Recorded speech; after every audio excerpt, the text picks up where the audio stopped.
Yo, what's good, YouTube? It's your boy, Willie the Kid. This is Eastwick Boxing Talk in association with ThreeKingsBoxing.com. And we are the movement umbrella, man. Shout out to everybody that's moving with us. My boy 2K, Bo, C-Bone Henderson, everybody out there, man. Shout out to y'all.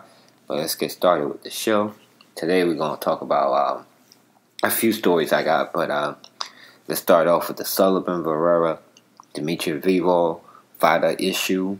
As you know, earlier in the week, Barrera said that Bivol's team has not answered anything about VADA in about 3 weeks. So he said if they don't get VADA, there will be no fight. Well, we have a response from Bivol's manager. So here's the quote in the article on ThreeKingsBoxing.com. No problem at all from our side. We were thinking of doing VADA testing initially, as I do with all my fighters like Ruslan, Victor, Postol, etc. Then the representatives of Barrera said that they are in the clean boxing program with the WBC anyway. They don't want to pay anything extra for specific VADA testing protocol. We are ready to do it, and we have already sent in our VADA enrollment form for Bivol to VADA. We are actually thinking of doing year-round testing for Bivol and some of our fighters to promote clean sport practices. I think Barrera and his team are trying to hype the fight, which is great. It will be one of the great fights in the division, one of the more meaningful fights this year. Truth be told, it would be a good fight. I favor Bivol in that fight, but Barrera has shown some skills in the ring since losing to War. It'll be an interesting fight, but to this issue itself, to say, oh, we're going to enroll all our fighters or some of our fighters in the clean fighting program, blah, blah, blah, blah, blah. It's just to give us lip service. But at the end of the day, I don't care. As long as Bivol takes the test and we get this fight. Because it's a good fight for us fans to watch. It's a good fight for the sport. And I want to see it anyway. So we'll stay tuned and I'll keep you posted on that. In other news, Christina Hammer, who was set to make her American debut. Now, Christina Hammer, y'all, is one of the top 3 best women in the sport of boxing. She's probably top 3. If they had a pound-for-pound list, she'll be like number 2 or 3. But she was set to make her American debut on the Clarissa Shields undercard. On the fight happening Friday, y'all, on Showtime.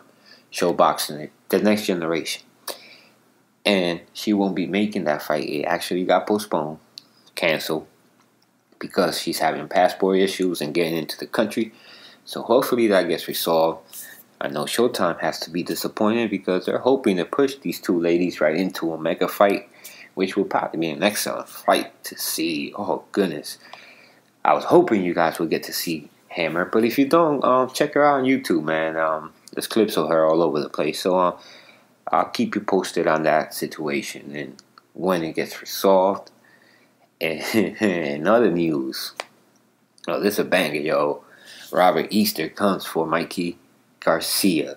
Has a lot to say, man. A lot of you guys don't know, man. Robert Easter hit the gym when he was first started to training camp. He was in training camp to fight Mikey Garcia. Everything pointed to him fighting Mikey Garcia, especially after the Garcia-Linares fight fell through, which, by the way, is the fight I want to see. But here's what Robert Easter told the media. That's just a lame excuse to not fight. I don't produce enough fan weathers lipinets. No disrespect to him, but what? Come on now. Everybody knows that is not true. I have fans all over. My fan base is big. Like I said, man, it don't matter if we fought in a room with nobody. It shouldn't even matter. If the money's good and the contract's good, then we should fight. I agree with that. I wouldn't care about fighting in front of nobody because I know what I'm going to do. If I was that much of an easy fight, the fight would have been made off. The offer they gave Mikey, it wouldn't have been made. It would have been made. It just didn't make sense. All these excuses, I don't make no excuses. I'm coming to fight, and they know that I wanted to fight. Easter said it was serious on my side. I don't care where, how much, none of that. I wanted to fight. I heard, or first it was I don't produce enough fans, or the fight didn't make sense, which that didn't make sense. And some of the other excuses the guy came up with, but like I said, I was ready to fight whenever, whatever, or how much. It didn't even matter. As you can see, there's some frustration there, and I can understand why. I like I said, Easter was in camp training for Garcia. It was actually a fight I wanted to see. Anytime you got a chance to unify divisions, I always want to see that. But I guess Mikey decided in another direction. Lipinets, I guess, gives him another belt in a different weight class. But he still has the 135 belt. And that's what makes it interesting, because is he going to drop back down and fight back at 135? So can we visit and have this fight made down the road? Or is he going to wait if he wins the 140 belt and drop the 135 belt? It's interesting to me. I don't know what's going on. But if I had my choice, Mikey will be fighting Linares. Then after that fight, the winner will be fighting Easter.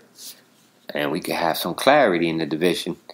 And hopefully Lomachenko moves up to 135, and that could make things interesting in the division. But I don't know what's going on, man. We're going to keep an eye on. Definitely going to see what Mikey's next move is, and we're going to keep an eye on that. This is your boy, Willie the Kid. I'll be back soon with another banger, so stay tuned. Don't forget to hit the like button, subscribe, and leave some comments, yo. 1.